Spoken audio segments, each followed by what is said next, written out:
Hello and welcome to Ask the Consistory. I'm your host for this video, Reverend Jake Zabel of the St. John's Evangelical Lutheran Church located in Dalby, Queensland, Australia. Ask the Consistory is a video series we do here on the coelc-atc channel.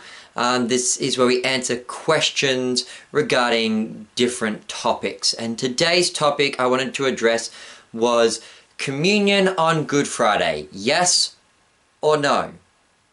So, I have been thinking about this idea of whether I should or shouldn't have communion on Good Friday. Now, the Roman Catholics and the Eastern Orthodox churches fast from the Eucharist or Holy Communion on Good Friday. According to Wikipedia, Lutherans have actually done both throughout their history. Early Lutherans in the 16th century through to the 20th century held that Good Friday was the most important religious holiday and that abstaining from worldly works was expected. However, during this time, Lutherans held no restriction on celebrating Holy Communion on Good Friday. On the contrary, it was actually considered a prime day to receive the Eucharist, since this was the day that Christ actually shed his body and blood, since it seems appropriate then that we should then consume the crucified body and blood on Good Friday.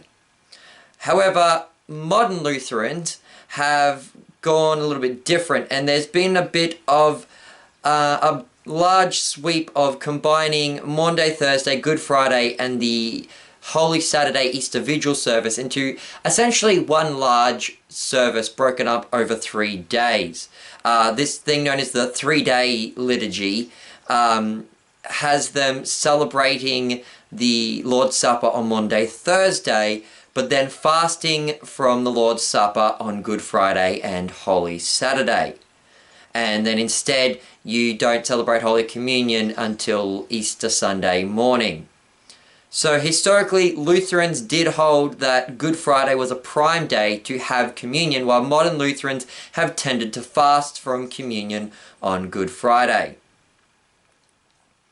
Now, I can understand the reasons for fasting, since Maundy Thursday is the night on which Jesus Christ instituted the Lord's Supper, and since Good Friday celebrates or remembers the death of Jesus, it's a somber day in which we should fast and repent, and so you don't normally have Holy Communion, just as you don't have communion on your Lenten Wednesday services. However, since Good Friday is the day that Christ actually shed his body and blood on the cross, it just seems weird that we wouldn't have communion on Good Friday. Now, this is an adi-afra practice, and I wouldn't condemn, the coelc won't condemn people if they have communion on Good Friday or don't have communion on Good Friday. Simply, I'm just pointing out what happened historically, and that is that the Lutherans historically have had communion on Good Friday. I'm also giving you my reasons for why I think it's a good practice. I personally will be celebrating Holy Communion in our church on Good Friday, but we wouldn't reject or condemn anyone or break fellowship if they didn't want to have communion on Good Friday. It's not a law. You don't have to have communion on Good Friday. You can go without communion on Good Friday. You can also have communion on Good Friday. There's no law saying that you can't have communion on Good Friday. Essentially, historically, Lutherans have done it, and I personally think it's the best practice. So, goodbye, God bless, and have a Good Friday and a happy Easter.